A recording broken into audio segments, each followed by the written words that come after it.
Maybe it's a classic or maybe a flop.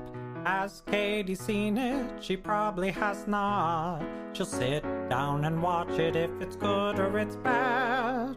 Hey, have you seen this? No, Katie hasn't seen that.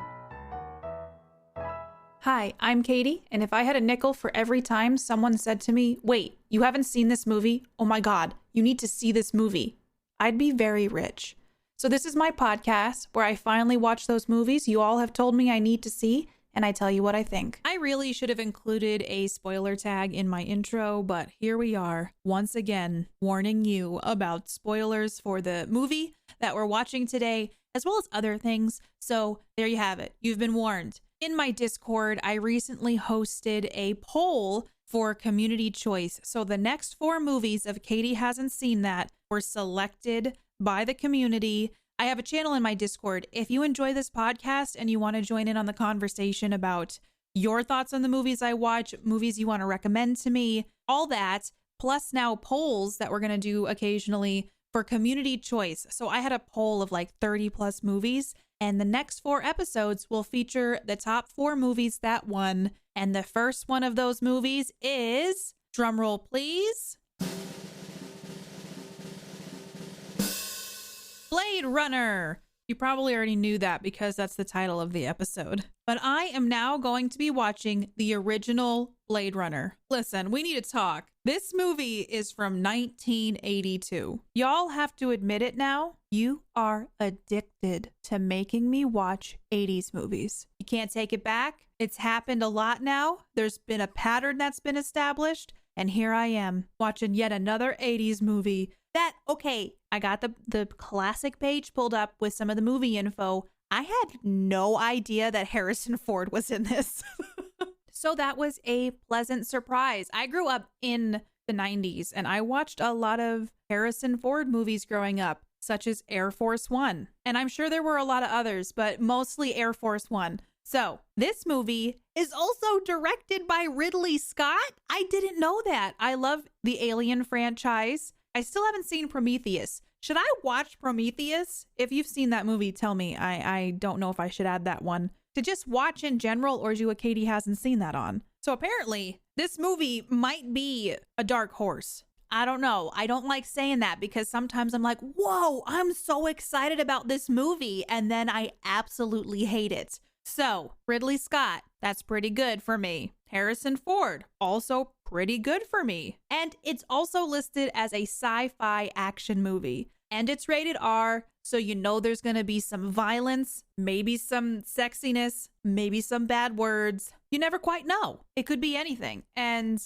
for me, that's kind of the perfect mix. I kind of like R-rated movies. Like, I'm okay with PG-13. I'm okay with PG and G movies. But sometimes you just need an R-rated movie. So I'm actually very excited that this is rated R. I don't actually know if a lot of the movies I've watched for this podcast have been rated R, but I think a good amount of them have. Or maybe we've had a good mix. I'm not entirely sure. I don't know a ton about this movie. And to be completely honest, I don't know anything about this movie. Apparently, it is loosely based on a Philip K. Dick novel from 1968 called Do Androids Dream of Electric Sheep? And I remember, I think Amazon Prime did like a series that was kind of Black Mirror-esque, but felt a lot more low budget based on the works of Philip K. Dick.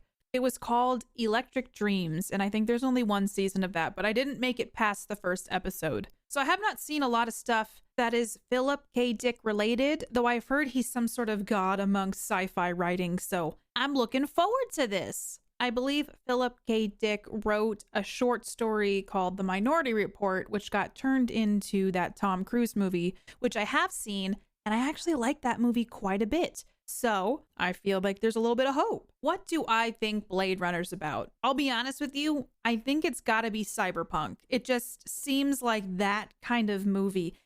I imagine it's going to be kind of like a Judge Dredd situation. But what is a Blade Runner? What does that even mean? Because I don't know what this movie is about, I'm just going to throw out a scenario. Harrison Ford is a detective and he's working the mean streets of the future in New York City, where it's gritty and there's a lot of LEDs. But he's gonna put on a VR suit and then go into the Blade Runner universe and solve crime. That's what I think this movie is about. I guess I'll find out what it actually is about when I watch it. I've always heard of Blade Runner, but what is Blade Runner? What is a Blade Runner? Who is Blade Runner? These are the questions I hope to get answered. All right, I'm gonna go watch Blade Runner and actually find out what it's about. It is rated an 8.1 out of 10 from Internet Movie Database, 90% on Rotten Tomatoes, 84% on Metacritic, and 87% of Google users liked this movie. I really like Ridley Scott. I like his gritty film style, so I'm kind of looking forward to seeing one of his older movies. And also, I just looked really quick at the cast list, and Edward James Olmos is in this from Battlestar Galactica, so I'm pretty excited to see what his part in all of these Blade running shenanigans are. All right, I'm gonna go watch this movie. Hopefully my synopsis is pretty spot on to what the movie's about, and I will let you know what I think.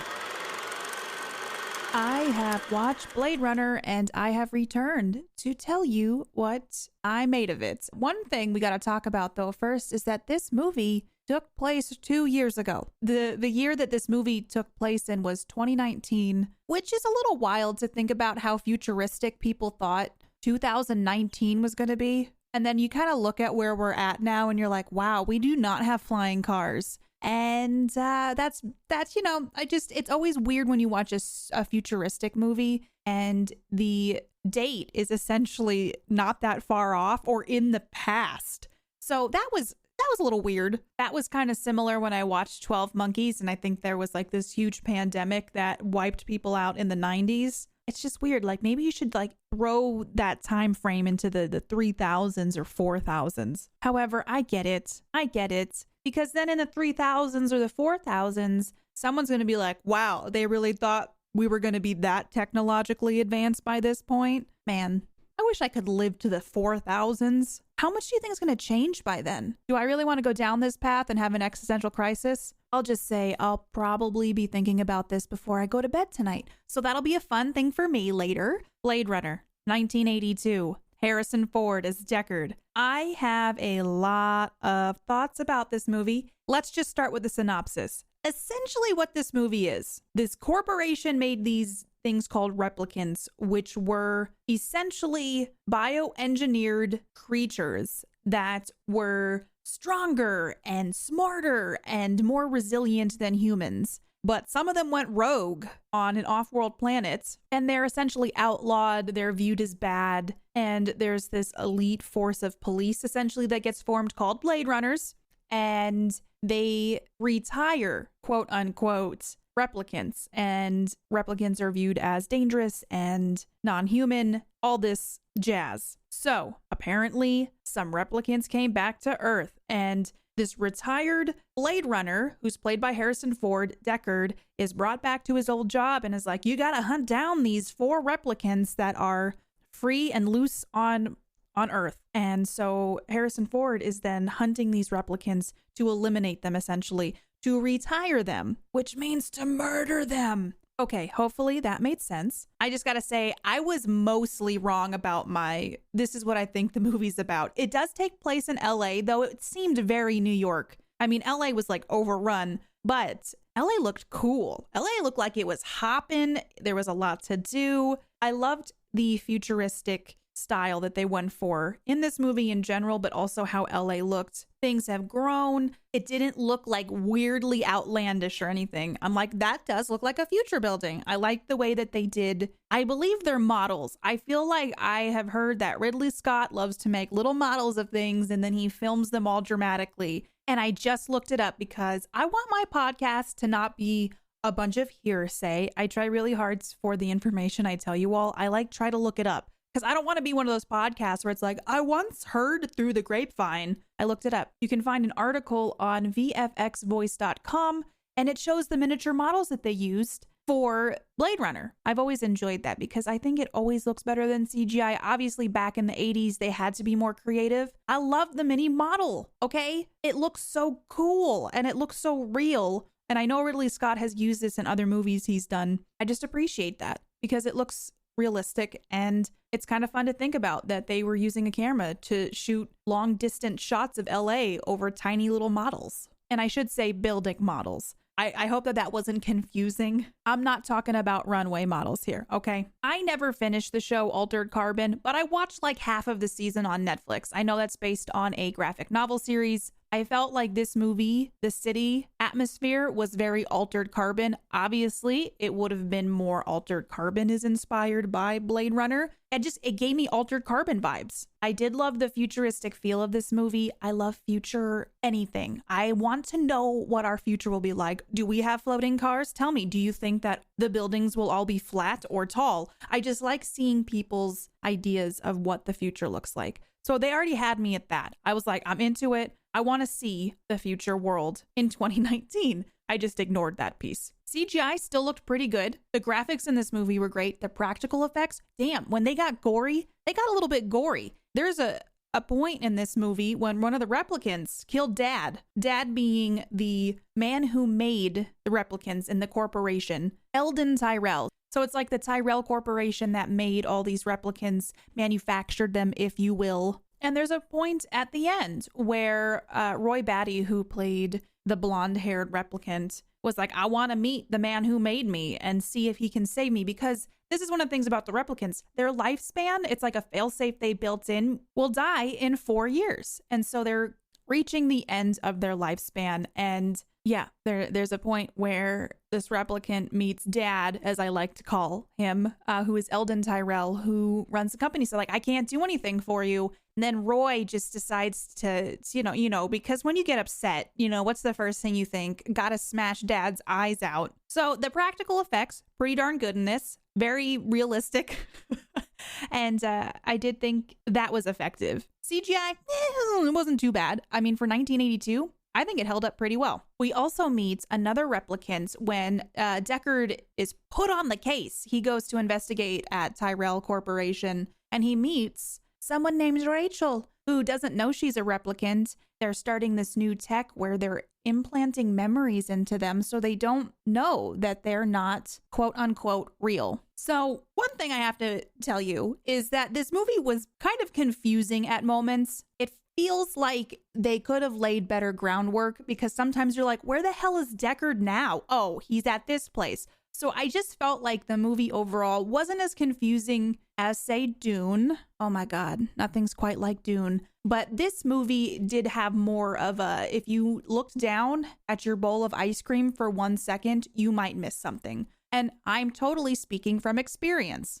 Overall, though, I understood what was happening, and I'll talk more about that later. But there's something very important that I need to talk about first. They loved their lighting in this movie, and I'm a fan of lighting. If you know me at all, I love RGB lights. I'm obsessed with glowy things. I love it so much. I know Ridley Scott is very visceral and visual, and so there was just a lot of flickering lights. But then as the movie went on, you could tell that lighting was sometimes more important in this movie than other things. Like, he was like, okay, y'all, I know that this establishing shot is taking too long, but I really want to show off these lights. He's like, more flickering. Make those spin a lot. Ooh, we should have some different colors. I want all of the lights. And so they did that. They really did give that to Ridley Scott. So if you're a fan of lights, you'll probably like this movie just because of the lighting, but also don't watch it with a migraine. I'm going to put that disclaimer out there as well. The music was very weird synth 80s music. Sometimes some weirdly erotic jazz saxophone would play. So, if you're looking for that kind of vibe, it's got some weird synth cyberpunky type music with jazz in there. There's a moment where Rachel comes over to Deckard's apartment and she's sitting down at a piano, and oh my God, she like lets her hair down and it takes a really long time. And at that moment, I was like, yeah, this is the future, but it also still very 80s. And it was at that moment where I'm like, oh, this is a noir movie. And this is something about me. I don't like noir movies. Foreshadowing. Visually, I loved how this movie looked. It felt very Ridley Scott. I made a note in here and I laughed at myself and I left it. I said it felt very Ripley Scott. And if you've ever seen Alien, you know that the main character's name is Ripley. And now I'm wondering, did Ridley Scott name Ripley's character because it's one letter different than his own name? Discuss. Speaking about 80s movies and 80s future movies, why do all the cars look like they're barely held together and made of cardboard? I always appreciate seeing how the future tech looks, but why do all the cars in future 80 movies always look like they're barely holding together? Just one pothole is just going to eviscerate this car. Like it's rattling, it's shaking as it's driving. And there's just a moment where Deckard is in his car and I'm like, that's going to break apart and it's just going to be he's in a cardboard box essentially. Luckily, he did not blow up in his car, or rather Flintstone his way through the town. Somehow it had wheels on it and it got him places. We met a lot of characters along the way, a lot of people who were instrumental in creating these replicants that were trying to find out their origin.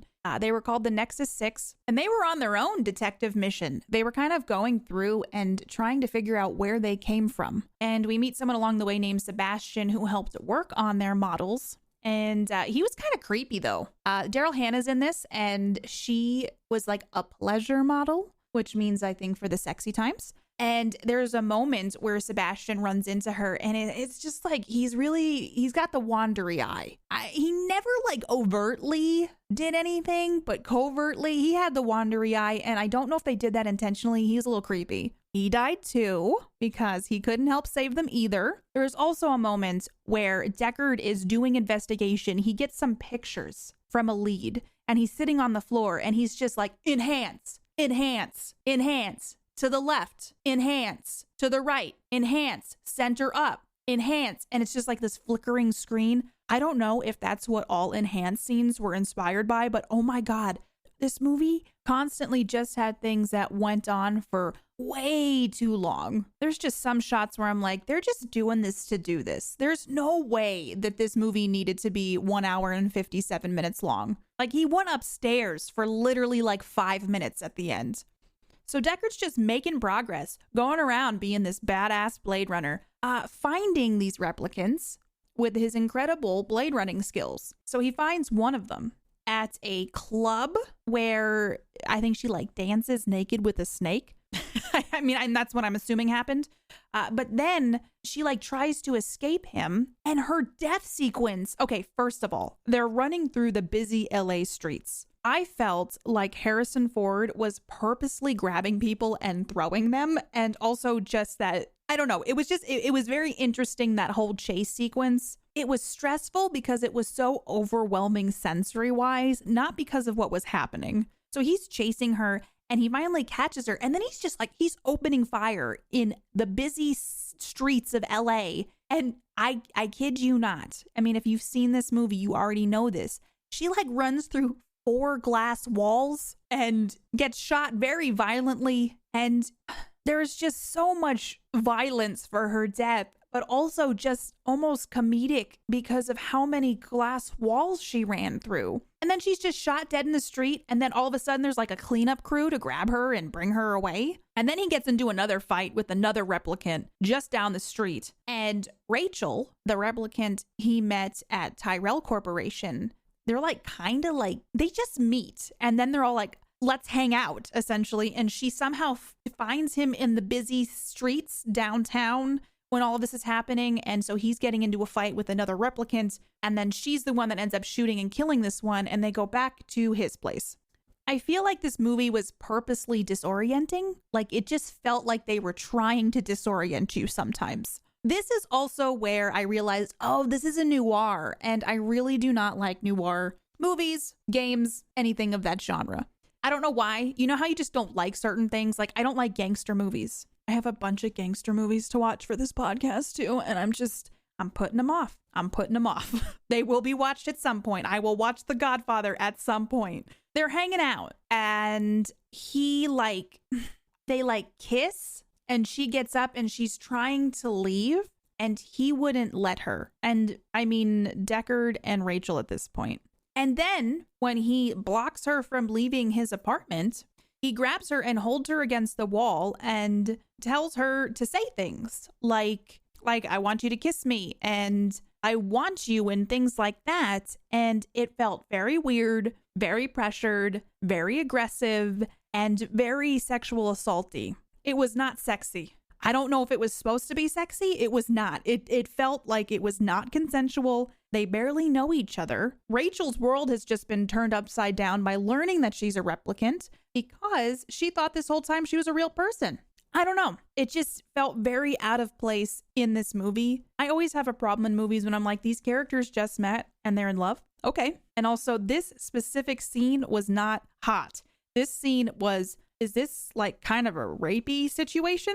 And I don't know if I'm the only one that notices that. It did not feel good and I didn't like it. So that probably should have been reevaluated. And I took some time to go on the internet and it's wild because some people are, I don't know, the discussion on this is very weird.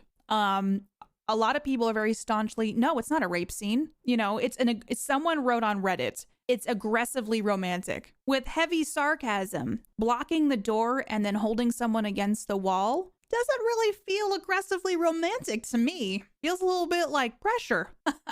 And some people have said that, you know, the whole basis of this movie is discussing if they're human, if they're truly allowed to have the humanity because they're bioengineered. And so some people view it as like, well, Rachel's not even like a real person until you reach the end of the movie where you're supposed to be like, oh, Roy Batty is showing off that we're not so different after all. I don't know. I just think the discussion on this is interesting because some people, I don't know if it's because they love the movie so much or what, but I feel like it's a little misguided to not say there's something wrong with that scene. They barely know each other. She's just learned a truth about herself that is very jarring and scary. She just killed somebody and he's essentially making her say things and holding her down. I don't know. Didn't feel, you know, look, can someone say coercion? I don't know. All I'm saying is that there probably needs to be more of an honest discussion about that scene specifically. Whether you love this movie or not, there's something wrong with that scene. And from a female's perspective, no, not sexy, not okay. Moving along. A lot of other stuff happens. We get to this point where Roy Batty wants to meet Dad, Mr. Tyrell. Dad can't help. Dad loses eyes. And now it's kind of like the convergence of Deckard figuring things out and finding out where the last two replicants are. So he goes to the place that they're located. And the best way that I can put this, there was a gymnastics fight. Daryl Hannah's character, Pris, essentially does a bunch of backflips and like wraps her thighs around Deckard's neck and like almost kills him with her thighs and then doesn't. And then she just runs down the other hall and he gets his gun out and shoots her. And she just starts like seizing on the ground. And I mean, the only way I can describe this, it was like a temper tantrum death. And then he just shoots her 2 more times and then she's dead. But throughout this movie, we get the vibe that Roy Batty and Pris kind of have a romantic relationship. He comes back, finds Pris dead. Her tongue is sticking out. So clearly the next stage is that you kiss and you push the tongue back in with your own tongue. He kind of turns into this animalistic character. Deckard and him have a fight. They're on a roof. It's raining a lot. There's a lot of things happening. Jump to the end of the movie. Roy Batty essentially decides it's time for me to die, and he accepts his own death, and he saves Deckard from falling to his death. And it's this moment where you're supposed to go, oh my God, the humanity. Like, it was wrong of us to consider them non-human. So I get the discussion of this movie. It's supposed to be like what constitutes being sentient and human and real. That whole philosophical discussion was not lost on me. I just think that it was executed really poorly. This movie is just another classic example of a movie that looks cool and it's a bit graphic and edgy and gritty, but it's got a weak ass story and it got popular because it looks cool. There is such a cool plot here to play with, and I just feel like it was a bit wasted. Like, just because something looks cool doesn't mean it deserves to be a classic. I have a favorite movie called Event Horizon. It's a pretty up horror movie, but visually great, love it. It's not for everybody, but that one's underrated, but it had some cool stuff in it. Like, this movie made sense, but it was weird, and I like weird stuff, okay? There is so much time spent on shots about like the cool sets and the lighting that rotates and it's different colors that there is literally no character development or establishment. I didn't care about any of them. And it felt like I was watching Strangers the entire movie. And I was like, all right, it's all done. Like, I got the idea of it. I understood what they were trying to make me feel, but I felt none of it.